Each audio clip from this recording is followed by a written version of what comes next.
Royal London Theatre here in London, England for our main event. 12 rounds in the welterweight division, and the anticipation for this bout has grown as the... Remember, double up the jab. So we are underway here, round 1, scheduled for 12.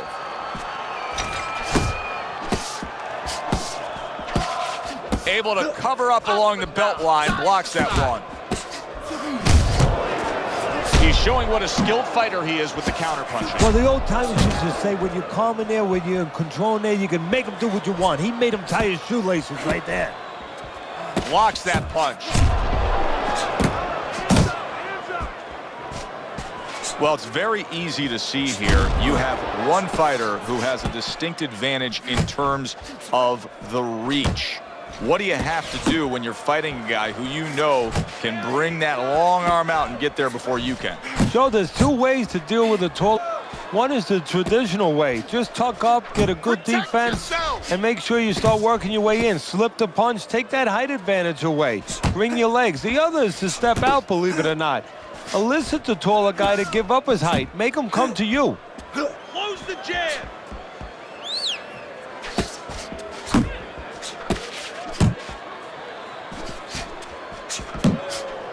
Just like that, just like that.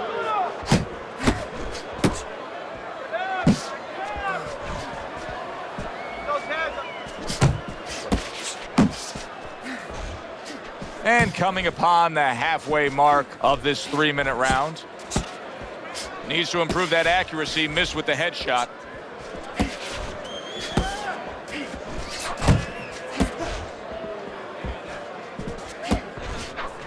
He scores with the left.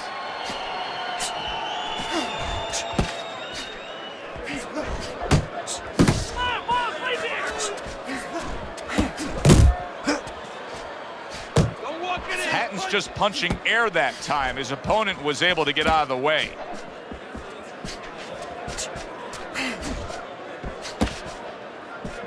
He took a shot, but he came back with a right hand of his own.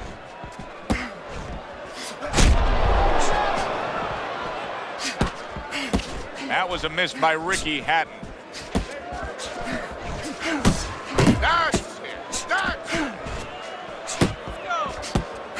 Tremendous pace being set early on here between these two.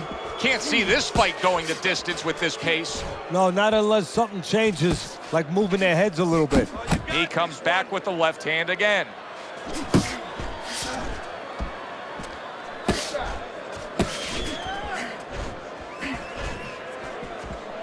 Final 10 seconds.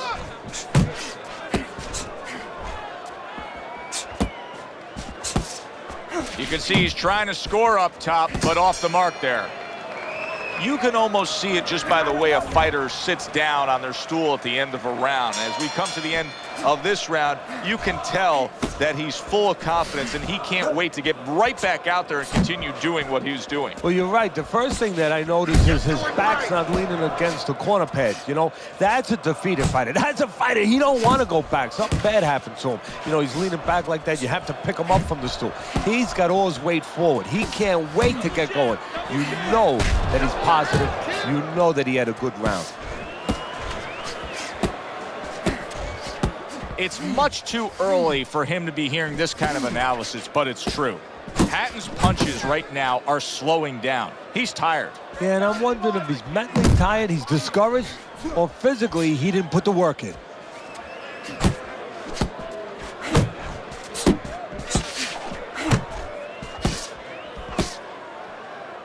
Well, supposed to be fighting, but instead he's hugging. Targets his opponent after blocking a shot.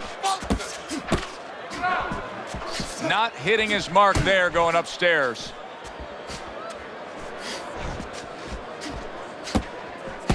Something I find very interesting with Ricky Hatton is here's a guy from England, from Manchester, but yet you talk to him about boxing and he's a huge fan of the Mexican style of fighting. And you can almost see it sometimes in his fights. Yeah, you can see it, and I think it talks not just of his style, but of his temperament, that he appreciates those kind of men, that kind of behavior. A headshot blocked.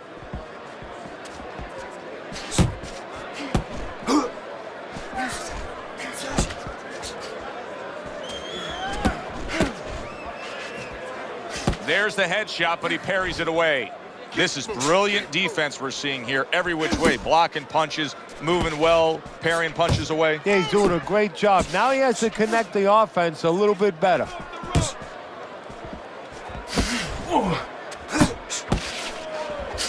Great counter punch, and I loved how he moved off to the side and then landed it. Not able to land the headshot. Hatton's got a little something coming back at him. A counter punch scored.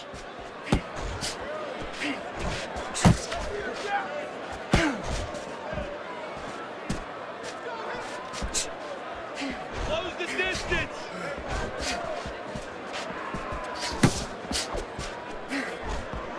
Well off the mark by Ricky Hatton. Keep moving. Keep moving.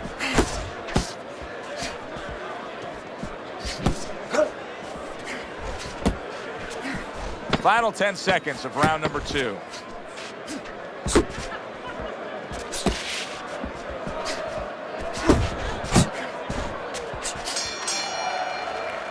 Joe and Teddy with you here in between rounds. A round in which, boy, he really just dominated his opponent. Teddy, he's got to think things could be coming to a sensational ending for him when he gets off the stool here. Well, he's showing that to you right now. I'm looking at him right now, and he's starting to get up. There's a couple seconds left. There's probably 5 seconds left before he has to get up, and he's getting up early. That shows you right what you're talking about. He's chomping at the bit. He's confident.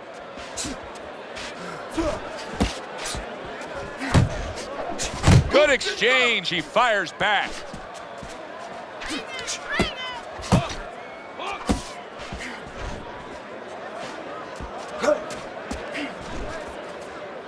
Back to the body.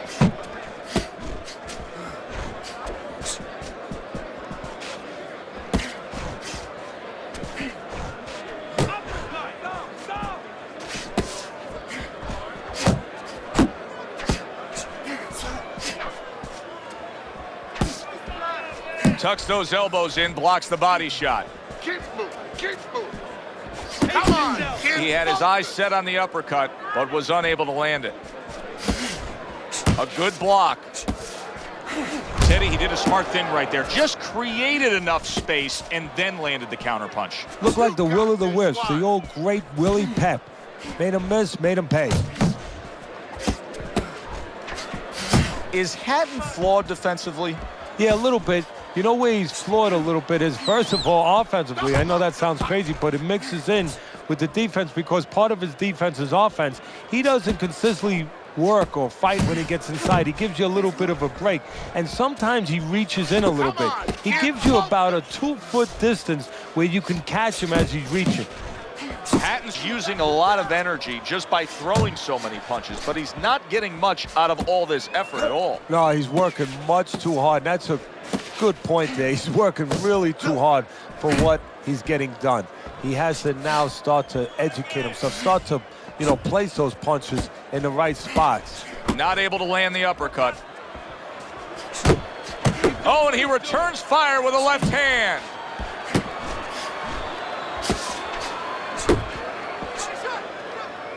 Not much action as he just ties up. Keep moving. Keep moving. Trying to go downstairs, but off target.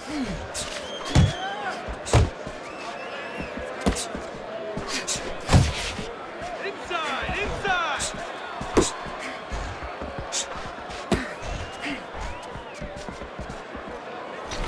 Relax. Relax. Last 10 seconds of round number 3.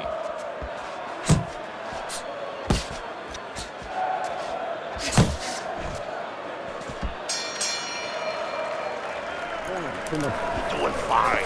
He's just beating you to the punch. Round number 4 is underway. Teddy's got it a clean sweep. Nothing there on the punch by Ricky Hatton. Hatton's defense is paying off now.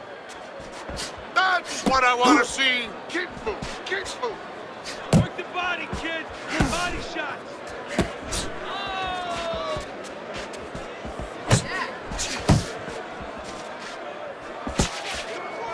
Move in. Move in. Keep moving. Keep moving. Working the body.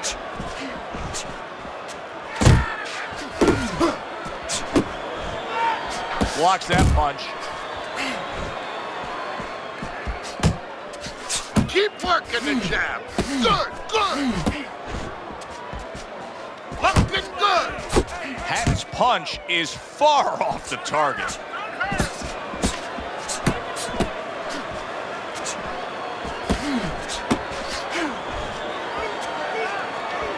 Stay away from those. Come on.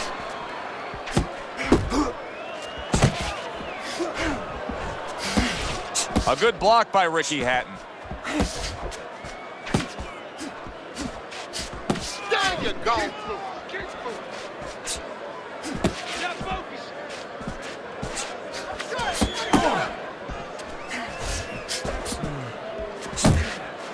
Halfway through round number 4. Nice. He got hit, but he sends it right back. Gets rid of that body shot.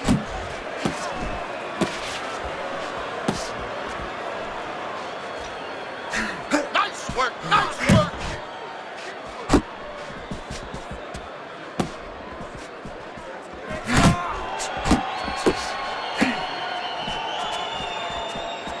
Blocks that punch. Keep moving, keep moving. Keep doing what you're doing. If there was a baseball umpire around, he'd call that a strikeout by Ricky Hatton. Good defense, just covering up down low.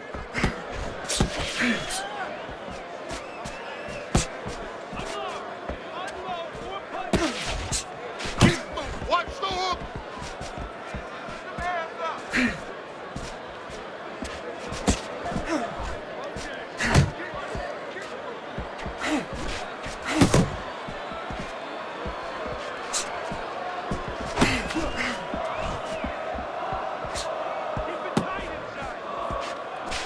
Ricky Hatton showing you a little defensive skill there, able to move away from that punch.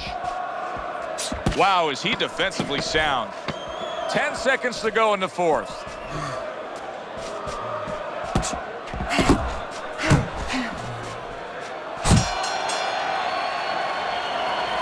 Deep breath. Deep breaths. Round number 5 has arrived. Well, I don't know if he's hip to the idea of becoming a counterpuncher, but I get the sense you'd agree with it. Yeah, definitely. I mean, he's got the perfect platform, the perfect form for it. The guy's walking in right now, not moving his head much. He can time him, he can counter him. Keep moving, keep moving. A little something for his opponent after getting tagged.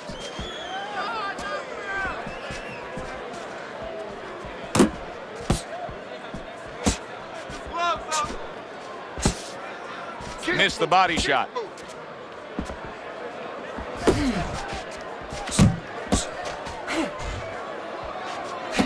Oh, and a big right hand lands. Well, he just went from, oh, that's gotta hurt. Teddy, he goes down, and he was on the outside where he doesn't like to be. Where he shouldn't be, and he paid a price.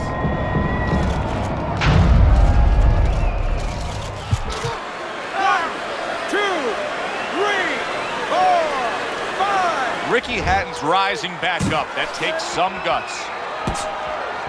Hold him. Clinch him. Stay focused on the inside. And bang, and away he goes. A knockdown score here. Ricky Hatton has to find a way to gather himself and get back into this fight.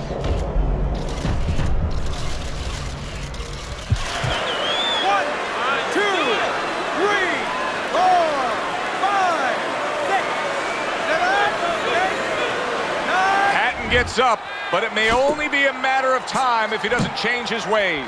He's going to have to figure out a way to get through this round. He's got to not think about offense. That's tough. Yeah, it's going to be the opposite of... Did you see that?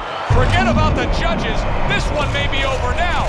Ricky Hatton's down, and he looks like he's in bad shape. When you fall that way, you usually don't get up. 1, 2, 3, 4, 5, 6. He reaches the count of 10. That's it. Knockout. Never saw the punch coming. Let's get the official particulars and send it up to our ring announcer.